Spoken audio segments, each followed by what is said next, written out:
geopolitics, international affairs, and current affairs are usually considered very wry subjects for a general interest readership. I mean, it's a common assumption that such books are either targeted at a highly specialized, knowledgeable, and niche readership, or these books are highly academic in nature. However, I strongly feel that over the past decade, with the phenomenal rise in the popularity of social media, there's been a huge paradigm shift and there's been a huge change in perception regarding such books. And now you see more and more mainstream publishers, even well known and famous publishers, bringing out general interest books in different fields, be it political science, economics, or be it related to, contentious issues related to global affairs and current affairs. There many mainstream publishers are bringing out these books not in the academic genre, but targeted at a general interest readership. So it's an interesting paradigm shift. And the question I want to ask all of you is that what do you think has brought about this paradigm shift? According to me, it's like I said, the phenomenal rise of social media over the past decade that has taken place.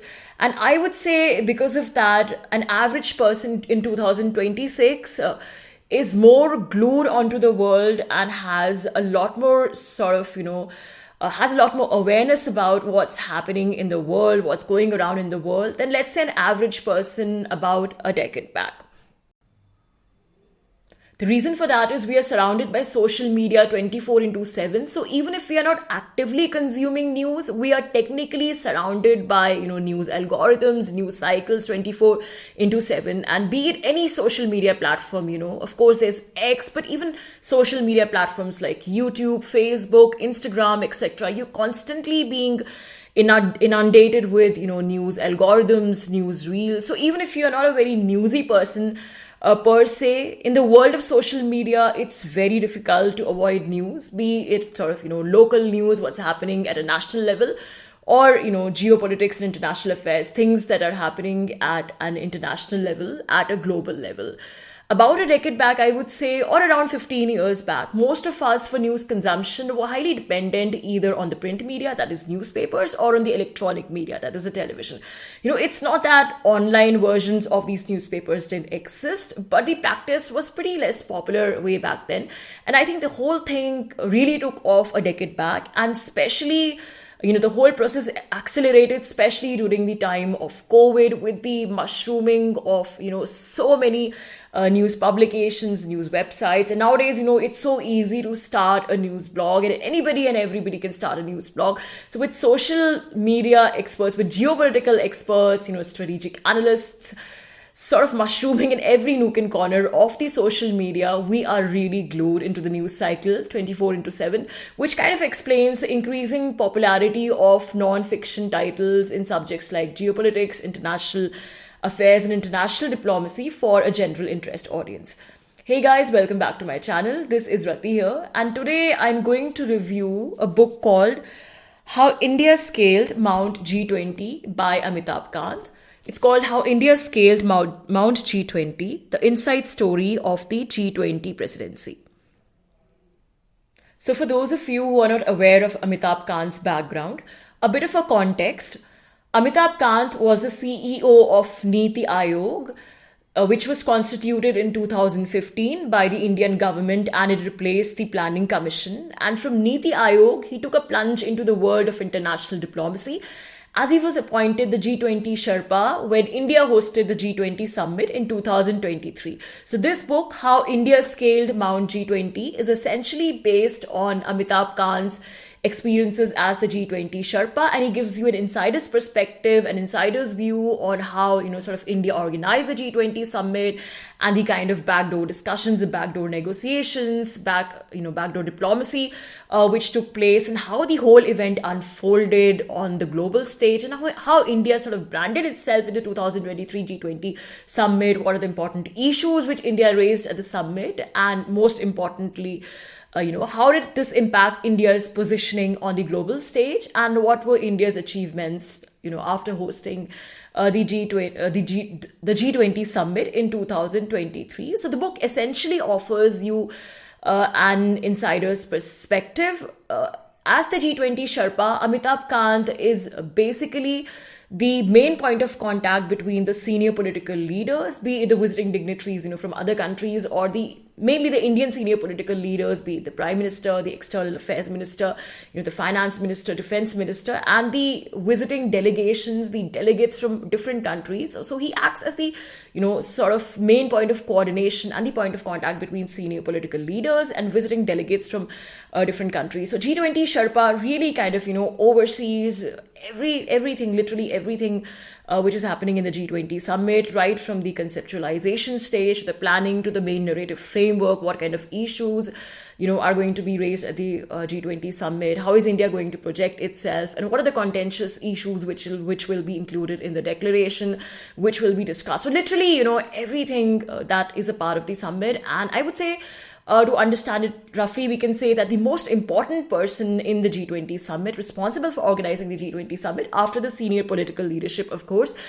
is the G20 Sherpa. So Amitabh Kant was the G20 Sherpa for the summit, which India hosted in 2023. And he gives you a rare insider's perspective in this book, which makes it very unique because if had this book been written by any other author, or a similar book, on G20 written by any other author who no matter how sort of, academically sound they are, how knowledgeable they are, but if they don't have the same kind of insider's perspective into the happenings of the summit, the book wouldn't be that interesting. So this really is, I think, the USP of the book, the fact that, Kant was sort of holding such a prominent position throughout the summit. So it's really through his perspective that you get to see how the whole event was conducted.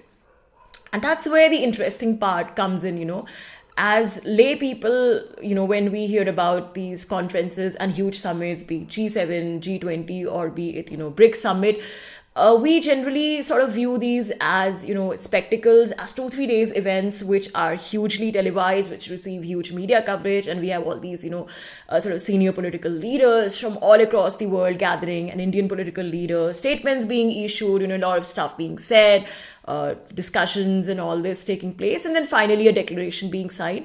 So we look at only the final product, the 2-3 day summit. But what we don't know, and that's what Amitabh Kant tells us about in huge detail in this book, is what goes on behind the scenes. So when India hosted the G20 summit in 2023, for a period of couple of months, or it's more than a couple of months rather, for at least an year before the final summit took place, there was a huge sort of there was a huge kind of like to and fro of events. There was a huge sequence of events going around, and there were so many delegations arriving, and so many different events, so many different conferences being organized. So it's really, Amitabh Kant tells you essentially that it's really this, sort of what happens before the summit, what happens behind the scenes, that actually sets the stage for the final summit. And it's actually the real stuff which matters, is what's taking place behind the scene before the political leaders come into the picture.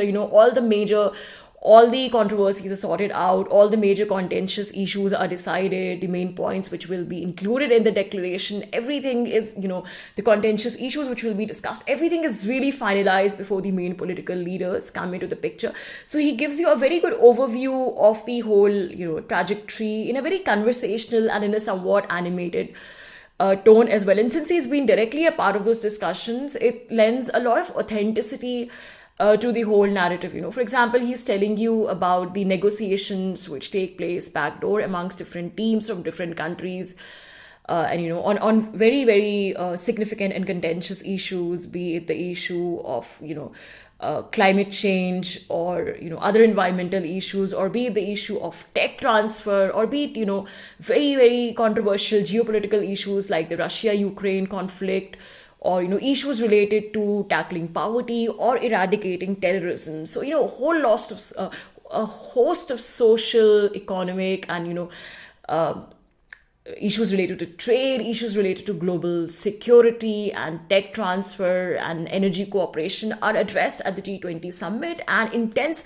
negotiations take place. And as the G20 Sherpa, Amitabh Kant, as he narrates, was really walking like a tightrope, because you have to see that, there are no points of controversy. And of course, with different countries sitting across the same table, just imagine, countries like the US, Russia, and China sitting on the same table, their delegates sitting on the same table, and with regard to issues, where they have a lot of, a lot of divergences, a lot of, different opinions, and there's a lot of scope for conflict always lurking in the background. So how do you actually address those issues, and make sure everybody's concerns are accommodated and still the countries are able to reach consensus? That's a mammoth task, and that's what Amitabh Kant narrates you beautifully in this book. And like I said, it's really interesting as a layperson, because as a layperson, most of us, when we watch the news cycle, the news and media cycle, it mostly sort of concentrates on the very controversial or the dramatic stuff or whatever is taking place at the summit finally, but they don't really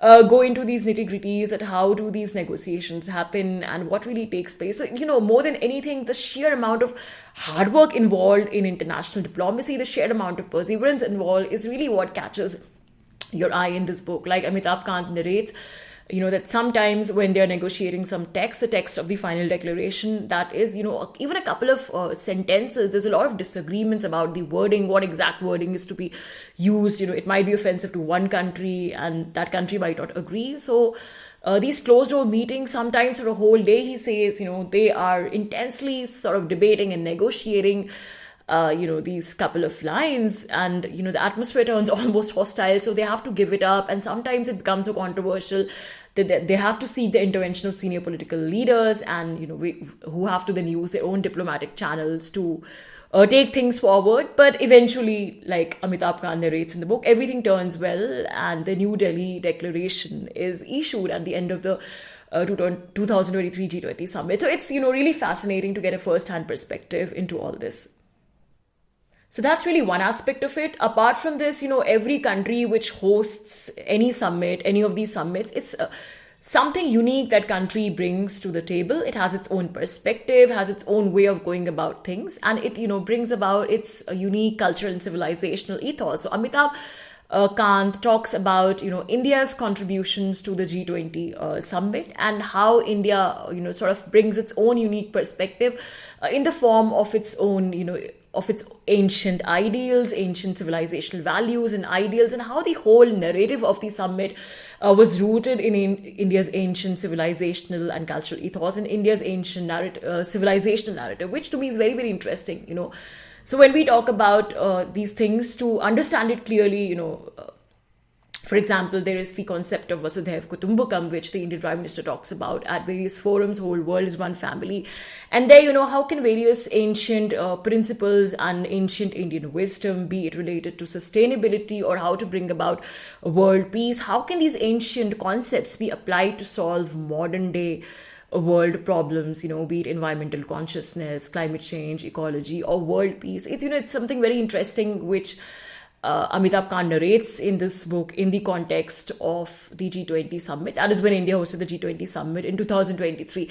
Then there's this unique angle of cultural diplomacy. So when India hosted the summit, along with the mainstream developments taking place in the summit, India also, incorporated this aspect of cultural diplomacy, where the tourism angle went side by side, and there were a lot of venues, a lot of meetings were taking place at different venues throughout the country, and the tourism potential of these venues was also being showcased alongside. And Amitabh Kant talks about how, each venue which was selected, be it Srinagar in Kashmir, or be it Hampi in Karnataka, or be it Varanasi, or be it Udaipur in Rajasthan, each venue was selected not as a mere prop, but it also, the team also made sure that the content of the discussions, the venue reflected the sort of the gist of the discussions which was taking place. So it's very, very interesting, this whole element of cultural diplomacy, and especially the places where Amitabh Kant talks about the lighter moments, delegates sampling the local food or enjoying the local culture or going shopping at these places, acting as tourists, which becomes really, really interesting. And it showcases how, the track of cultural diplomacy is running parallel in India's G20 presidency, along with other things. Then, of course, he talks about achievements, India's achievements when India hosted the G20 summit. And I wouldn't go into that in detail, but one of the things he really talks about is, how India has positioned itself as sort of championing the cause of the global south, and which was something, the issues facing the global south figured out prominently when India hosted the G20 summit, be it the issue of, fair trade, or be it the issue of the maintenance of a multilateral world order, rules-based world order, and make sure that no countries defies that kind of world order, or be it the issue of climate financing of developing countries from the developed world, and a lot of contentious issues. So India really championed the cause of the global South in the G20 summit, which Amitabh Kant brings out, talks about in this book quite a bit. And then, one of the achievements of India, of course, was that African Union was included as a permanent member of the G20 group under India's presidency, which is a huge achievement for India, something which Amitabh Kant again talks about in this book. Now, talking about the writing style of the book, I would say it's kind of mixed. It's not exactly informal, like a non-fiction, like a fiction book, but it's not overtly formal either. So it's somewhere in between, and it has that warm conversational tone. And, even though some of the jargon belonging to geopolitics and international diplomacy is there, but these sentences are short, the flow is good. So the way it's written, it's kind of lucid, and it's pretty much of an interesting read for a lay reader. I would say in the beginning, because in the beginning of the book, he is giving you a background into the history of G20, how did G20 come about, and sort of how did the forum develop and all that. So that can be a bit intimidating to a lay reader, because that has a lot of sort of history and economics. But apart from that, when the book moves forward and when he moves to the chapters where he's talking about India's hosting of the G20 presidency, those bits are written very lucidly, and the language is very conversational and animated, especially the bits where he's talking about the human interest element, how sort of the diplomats are doing sightseeing and all that. But apart from that, even the sort of elements where maybe there is certain kind of tension hanging around the air and they're not able to agree on something, so that kind of those kind of things are also conveyed rather dramatically and lucidly, with a tinge of humor as well. So I think that human interest element runs throughout the book. So overall, yeah, I definitely recommend How India Scaled Mount G20 by Amitabh Kant to anybody who is sort of keen on geopolitics, international affairs, or international diplomacy. It will be very useful, if you're a journalist, media researcher, or student in the humanities and social sciences. But apart from that, even for a lay reader, who is really glued into the world of current affairs and international affairs, it's a very interesting read. So guys, thank you so much for listening. If you like the content, please do press the like button, and please do subscribe to the channel. Thanks for listening. Bye for now.